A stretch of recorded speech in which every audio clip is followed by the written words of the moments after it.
Hi guys, and welcome to I Like to Do Stuff. Today we're going to be learning about how to solve and use the Pythagorean Theorem. But firstly, we need to know what it is and what it's used for. So, this is going to be a little messy, my drawing, but this is the best I can do on here. Alright, so this is a right-angled triangle. Well, at least that's what we can pretend. We're going to label this one A, this one B, and this one C. Now, let's say we know what A and B is. Maybe we say A is 3, B is 4.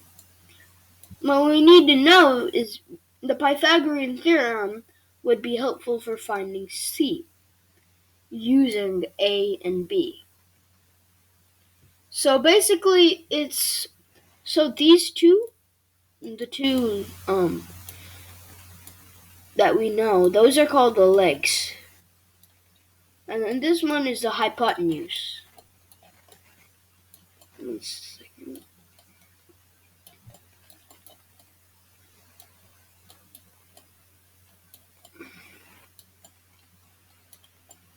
Again, I'm trying to draw with a mouse, so it's not very helpful. But anyway, so we sometimes need to find the C because it's helpful when we're calculating the diagonal of a square, or maybe when we're trying to find a pyramid area, or it's just generally helpful for a lot of different things in geometry. So let's go on to how to actually use the Pythagorean theorem. We know what it is, what it's used for, but how do we actually solve it, and what is the formula that it is? So I'm gonna type now. So 3. Let's say if A equals 3 and B equals 4, then C equals. Watch this carefully. I'm going to be telling you the formula first, and I'll explain it. A squared. When I do a hat and then a number, that's just an exponent. So this is A squared plus B.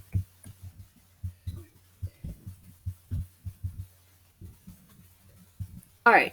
So you might be thinking, why A squared plus B squared, and what do you mean by that?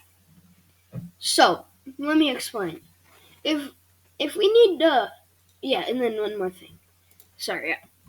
The square root of A squared plus B squared.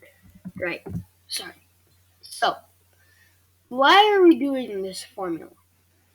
The reason we do this is because the hypotenuse we know is longer than either 3 or 4. And so if we were to make a square on this side with a length of 3,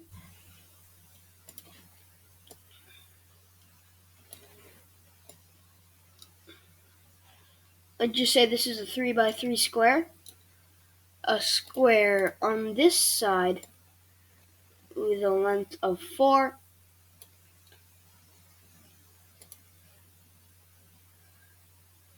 then the area of both of those combined would be equal to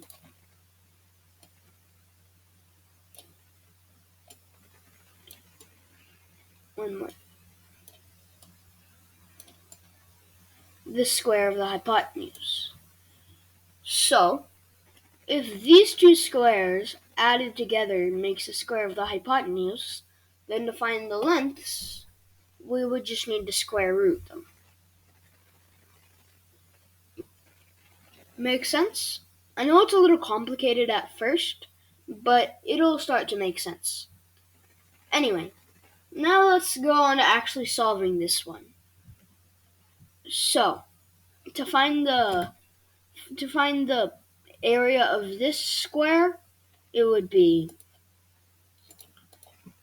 4. The area, no, sorry.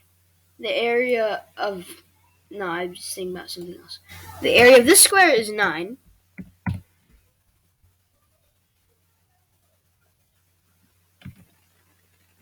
And then the area of this square is 16. And so if we add 9 and 16, we get that the area of this square is 25. And then if we want the area, if we want the length of the side length of each side length, we'll get 25 square root is equal to 5. Make sense? Another way you could have solved this, which will be shown in a lot of competition problems, is by memorizing. There are different ways to make different things. So, like, this is called a 3, 4, 5 triangle.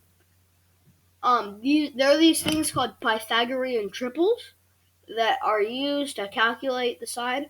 So, for example, if in a competition you were given 3 and 4, then instead of calculating for 5, a lot of mathematicians and, you know, good competition people are going to instead make a 3, 4, 5 triangle and say that it's automatically going to be 5.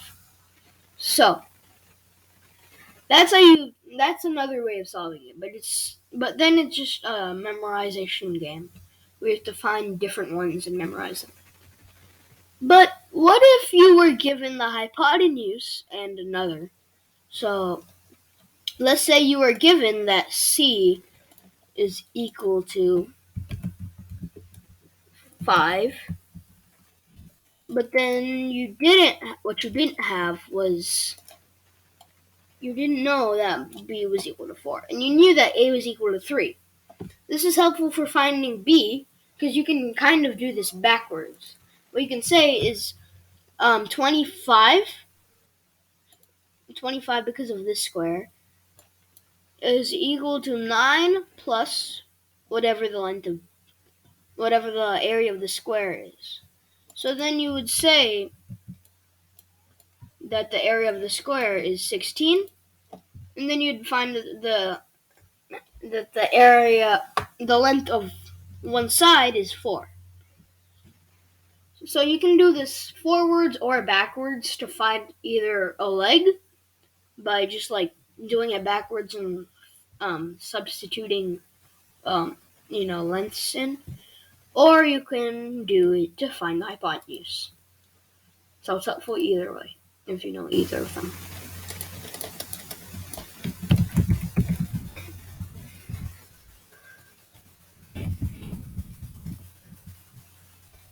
Okay, one more thing.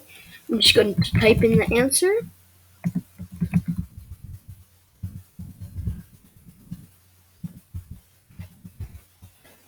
Alright guys, so this is the basics of these were the basics of the Pythagorean Theorem. I hope you understood them, and these will be very helpful in different competitions because a lot of competitions use this kind of thing. Thank you for watching, and I hope you have a good rest of your day. See you in another video.